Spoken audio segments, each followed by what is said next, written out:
Olá, boas-vindas a mais esta análise detalhada da Ford College. Bom, depois de passarmos pela lição sobre a implementação de estruturas de dados avançadas e checagens de performance, agora é o momento ideal para dar um passo para trás e olhar o quadro geral. Pular a etapa de planejamento na hora de construir um arranha-céu gigante seria um erro fatal, não é mesmo? Afinal, se a fundação for mal planejada, o prédio inteiro inevitavelmente desaba sob pressão. E a mesmíssima lógica se aplica ao código. Um sistema construído sobre uma fundação arquitetônica fraca simplesmente vai ceder sobre carga assim que o tráfego aumentar. Então, qual é o nosso projeto de engenharia para hoje? A gente vai passar pela introdução à arquitetura Solana, os três pilares centrais, o esqueleto de um programa, o fluxo de design, uma comparação super importante sobre contas monolíticas e fragmentadas e, claro, a conclusão. Esse é basicamente um mapa para avançar do gerenciamento de memória de baixo nível direto para propriedades de sistema de alto nível. Parte 1. Introdução à arquitetura. Vamos ver como construir uma fundação realmente sólida. Na engenharia de software, aquelas decisões isoladas sobre memória se empilham para formar sistemas inteiros. E a arquitetura de programas não é um acidente, ela é um conjunto de decisões estruturais extremamente deliberadas. Pense nisso como a ponte indispensável entre estruturas de dados brutas e a criação de sistemas que sejam previsíveis e escaláveis. É literalmente como encaixar vigas de aço de forma perfeita nos limites rígidos da máquina virtual da Solana, o que garante estabilidade máxima. Parte 2. Os três pilares centrais, ou seja, as leis da física da nossa engenharia. A primeira e, sem dúvida, a mais vital das perguntas na engenharia de alta performance é esta: onde o Estado vive? É quase como lidar com imóveis físicos, sabe? Tentar acumular dados demais em uma única conta é como tentar abrigar uma corporação gigante dentro de uma sala minúscula. Acaba se enfrentando uma burocracia imensa e pagando taxas de aluguel absurdamente altas só por reter informações em excesso. Por aqui, espaço é um recurso premium.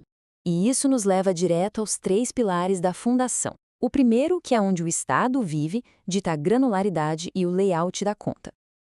O segundo pilar é sobre quem possui esse Estado, o que define as fronteiras de segurança e quem realmente pode autorizar mudanças. Já o terceiro é como as instruções acessam esse estado. Vale lembrar que cada salto de comunicação entre programas, a famosa invocação entre programas ou CPI, custa poder de processamento, o que afeta diretamente nossos orçamentos computacionais. Seguindo para a parte 3, esqueleto de um programa. Vamos dar uma olhada nas fiações estruturais em Rust. Um esqueleto modular bem sólido precisa ser construído em 4 etapas essenciais. Tudo começa com as importações, trazendo dependências como o BORSH para poupar espaço. A segunda etapa, o enum de instruções, codifica e centraliza a interface do programa. E manter esses pacotes pequenos reduz bastante a carga de leitura. Em terceiro lugar, o ponto de entrada principal, o Process Instruction, desserializa e distribui o trabalho. Por fim, o módulo de manipuladores, os handlers, entra em cena para isolar a lógica real de negócio. E tem um motivo muito forte para essa separação. Encapsular a validação de contas longe da lógica principal garante que o código não perca tempo precioso fazendo a mesmíssima checagem 2 vezes. Isso evita gargalos nas transações e permite que os testes de performance e os benchmarks sejam focados apenas no que realmente importa. Parte 4. O fluxo de design. Uma verdadeira linha de montagem iterativa. Acompanhando cronologicamente, tudo se inicia na hora 1, mapeando os padrões de acesso para descobrir exatamente quais estados estão superaquecidos e quais estão frios. Na segunda hora, escolhe-se a granularidade das contas. Em seguida, na terceira, estabelecemos as fronteiras de propriedade e autoridade usando PDAs. A quarta etapa, corta os excessos otimizando a serialização e o armazenamento. E o passo final, é submeter tudo a cargas de estresse brutais para analisar o benchmark, iterar e descobrir onde o código sofre. É um ciclo constante. Parte 5. O debate sobre contas monolíticas versus fragmentadas, avaliando os trade-offs. A decisão arquitetural mais crítica que existe aqui é escolher entre unificar ou fragmentar o estado. Contas monolíticas oferecem operações lógicas e transações muito mais simples, exigindo menos CPIs.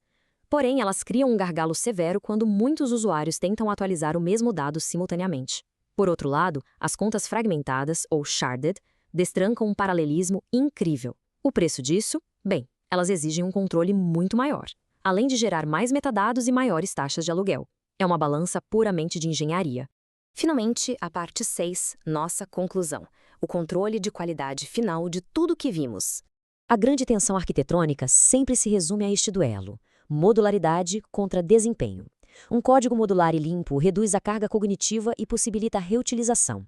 Só que cada pedacinho isolado exige comunicação extra, o que bate de frente com os rígidos limites computacionais e aumenta o overhead de CPI em operações de alta frequência. Então, as batalhas precisam ser escolhidas com muita sabedoria. A maior lição desta análise é bem clara. A arquitetura não é uma mera escolha estética, é um rigoroso processo de engenharia que pode e deve ser iterado.